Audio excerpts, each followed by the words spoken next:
Hey guys, so welcome back to another episode of our YouTube channel on how to be the best physical therapy private practice executive, whether it's a mobile PT, cash-based practice, or hybrid practice. My goal is to have you live the life that you've always envisioned for yourself as a practice owner. And so I like to sit back on my free time and shoot these YouTube videos and just kind of pull some key elements out of our Meg Academy, because Meg Academy is just loaded with handouts, live role plays and engagement training to enhance your skills as a CEO and owner. Like literally, we like to think that we've put together what would be similar to a MBA-like program for people who are just interested in succeeding in physical therapy private practice. So I hope you really enjoy these videos. And today, what I am doing is part 2 of our 4-part series on executive key elements. And one of the executive key elements we talked about in my earlier video was the ability to confront. These are key executive abilities, the ability to confront. The next building block of success as a key physical therapy executive, and really any business executive, is the ability to communicate. And let me just go over with you some of the key elements as to why people struggle with communication. So if you've ever found yourself in a conversation with somebody, maybe it's a social event or maybe it's a professional event or just, any common day kind of moment of communication, and you can see the person really not listening, they're just waiting for their turn to talk. All too often, people are focused much more on what it is they want to say than what's being said. So, step 1 to achieving a higher level of communication for greater executive abilities and greater effectiveness as a practice owner, you must slow your brain down and take in what's being said. Be more interested than interesting at the moment that you're in a conversation with somebody.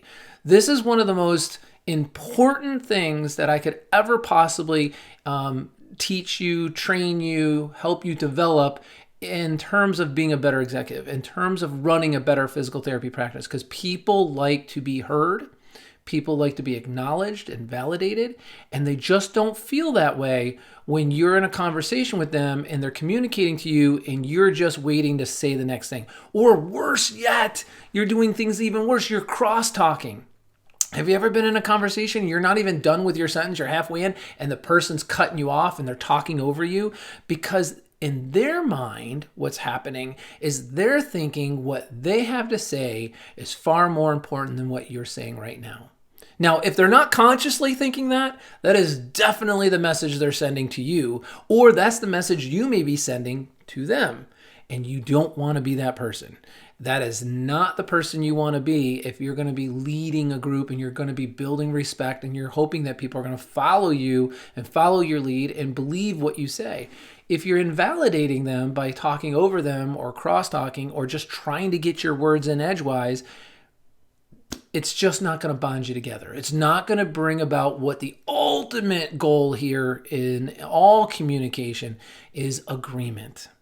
You should be focused like a laser on how can I be a good listener, be more interested than interesting, and duplicate what this person is saying so that I can effectively communicate back to them with manners in a way that they can perceive, that they can easily digest and think with the full intention of bringing about agreement. Way more today than ever before, and I've been doing this for 30 years, everyone just wants to talk. Everyone just wants to hear their own voice.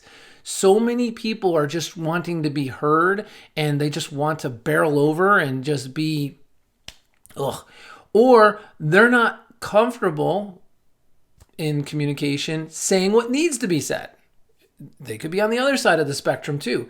Instead of being impulsive and disrespectful and, maybe innocently disrespectful, but when you're talking over somebody, you're basically saying what I'm saying is more important than what you're saying. So I'm just going to talk over you.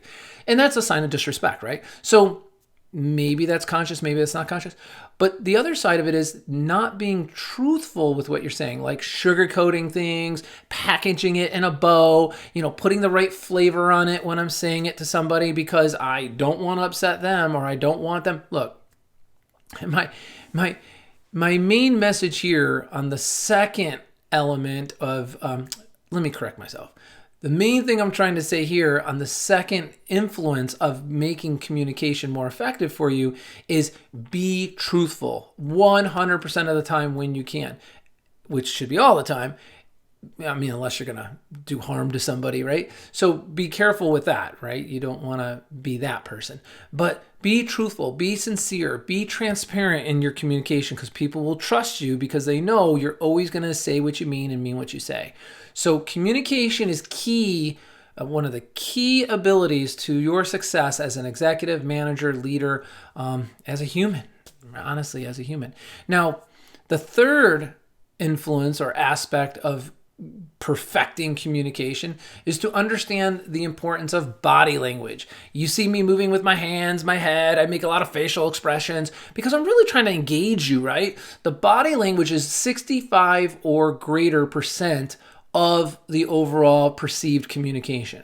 Nobody likes talking to somebody who's just plain face and they have no expression and they don't change the affect in their voice or anything like that, right? It's like, oh, you're so stoic, right? Like, not the way we like to communicate here in the States. We like to actually engage others, express our feelings, express some emotional support behind what we're saying, and then acknowledge people when they're communicating back. See, communication isn't just one-way flow. It's about acknowledging the person for what they're saying to you. Are you making eye contact? Are you leaning forward because you're an interest when you're across a desk or a table? Or are you leaning back, blocking, crossing your arms, turning your arms? That's the sign like I'm not that interested, right? I'm sitting back like this. If I'm in an interview and I'm asking you questions, I'm like this. I'm like kind of closing off, right? So again, it comes back to that body language, and it comes back to the third influence, the influence of being willing to listen to what's being said so that you can duplicate it and then give them a full acknowledgement for what they just said to you. Nobody's going to feel comfortable in a communication environment where the other person's not acknowledging them for what they're saying and what's going on, right? They're just going to feel like, hello? I mean, did you get that? So important, super, super duper important that you understand these influences that actually can enable you to be a more skillful communicator. Very important part of physical therapy with patients, as well as in management and being a leader and an executive. Another aspect that influences communication is, timing. The cadence of your voice, the timing. Are you having the right affect? Are you coming up tone in your volume at the right point in what you're trying to say? Are you expressing yourself in the right moment? Sometimes it's not the right time to communicate. And this is something that many people don't talk about in communication. Picking your moment, picking what you see in the other person so that they can best receive the communication you're trying to give. I used to be guilty of this all the time. I used to be, oh, there you are. I want to say this. And I wasn't like paying attention to the fact that they were running by and they looked a little stressed and they were short on time. I didn't get that earlier on in my career. Or I would call somebody up and get right into the topic. You'll never have a phone conversation with me where if I call you and you pick up and we say, hello, how you doing? We finish the greeting. I'm always going to say, I have something I want to go over with you. I have something I want to discuss with you. I have something I'd like to talk about. Is this a good time for you? I want to be mindful of the fact that just because this is a good time for me to express my thoughts and ideas, that it may not necessarily be a good time for you. And that's just being courteous. Right? That's just being respectful. And I found as I grew older that I needed to be more aware, have greater level of perception, look at the person's face, look at what they're doing, look at how they're moving, look at what time of the day it is. Is this a little late in the day for me to bring up this conversation? Are they a little misemotional about something that's happened earlier? And then maybe I don't want to go in and try to put that fire out right then. Maybe I should just let it simmer down and then I could just put a blanket on it and it's out versus coming with a 5-alarm fire hose and trying to deal with it. Not everything that you come up against or that you come across needs to be addressed and handled right at that moment. And the flip side of that is true as well. So many things, probably more so, need to and will be best addressed through communication early on, quicker. Don't let it fester. Don't let it go. you need to kind of learn your way on that, right? Some things may need a little bit of time to kind of peter out, and then they're better addressed when cool heads can prevail and, the moment is better. And others are small little situations. I'd rather handle it then than ignore it. And now I have a mass exodus on my hands because I didn't handle that cancerous person, or I didn't address this, tardiness or insubordination in terms of not getting their notes done on time. Look, the minute that happens in your clinic and somebody knows the policy is all documentation has to be done by 10 a.m. the next day, and if it's literally 10:30, you should pull them in your office and have a chat and be like, okay, it's just a half hour, but I just want to make it known now, this is not okay. It's not okay for you to be late on your notes. It holds up billing, holds up cash flow, holds up payroll. I don't think you'd appreciate it if your paycheck comes a week later than you're expecting, because documentation's not done. We can't submit for reimbursement. I can't get paid. Maybe I should delay paying some of our staff that are turning notes in late. Now, of course, that's never going to happen, and I'm not going to suggest that, but that could be like an example of showing people the impact of their not being on policy, they're not following standard operating procedures, and the effect it's going to have on the practice, and ultimately them, if in fact it gets way out of hand, right? Too many times have I seen owners just bear the brunt of other people's insubordination or lack of follow through or lack of compliance with standard operating procedures. And what do they do about it? They fail to communicate. They fail to just handle it when it's just a conversation. And all of a sudden, when they choose to handle it, it's a big deal. It's a big deal. Now somebody's going to lose their job, or somebody's going to be really upset, or now it's spread across to more people than one because, well, John doesn't get his notes done on time. How could you talk to me about me not getting my notes done on time when you haven't addressed them? That is justification. That is justification. You're going to need to call that out when you see it. You're going to need to say, you know what? I'm going to deal with John. But right now, Emily, we're having a conversation. This is between you and myself. And we're going to walk out of here with all things repaired, everything good. And when we walk out that door, I will never bring this up again. It is water under the bridge. There is no benefit to me recycling and repurposing and repeating any disciplinary action or any corrective procedures or actions that we're doing here unless it's called for and you stumble, fall, trip, and I need to address this again. You won't hear me bring that up again. People like to know that they can skin their knees, fall short, you address it, corrective action goes in, and it's never brought up again. You're never shamed again for it. So very good leadership trait not to do that. Just address it in the moment, deal with it, move on. So kind of getting a little bit off in the weeds here on this conversation, but I wanted you to understand that communication, if you walk away from anything on this video, this clip, this moment we're having together, communication is the universal solvent to all problems. There, bar none.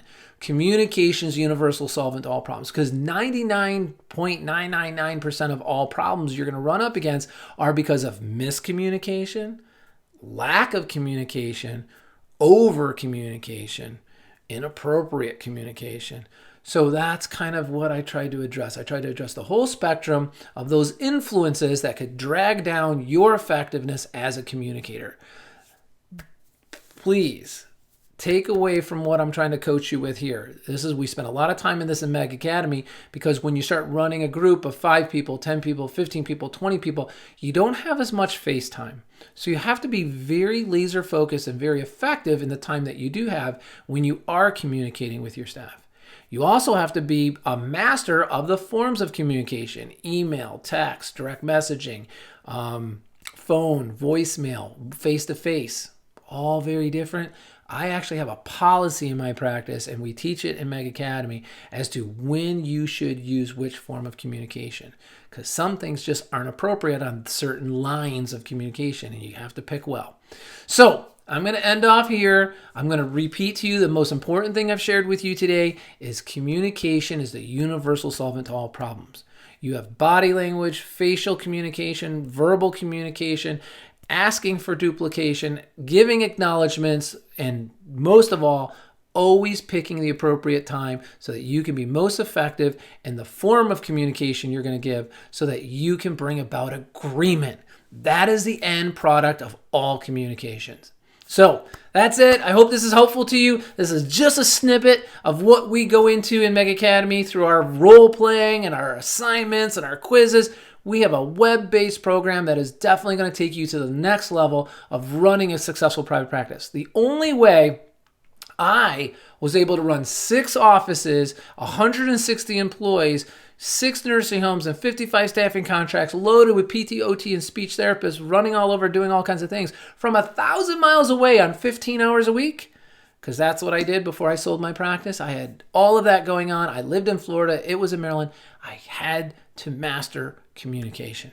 I had to know how to confront people effectively and with manners, and I had to know how to read the room, read the person, and articulate and communicate in a manner that they could best have and receive.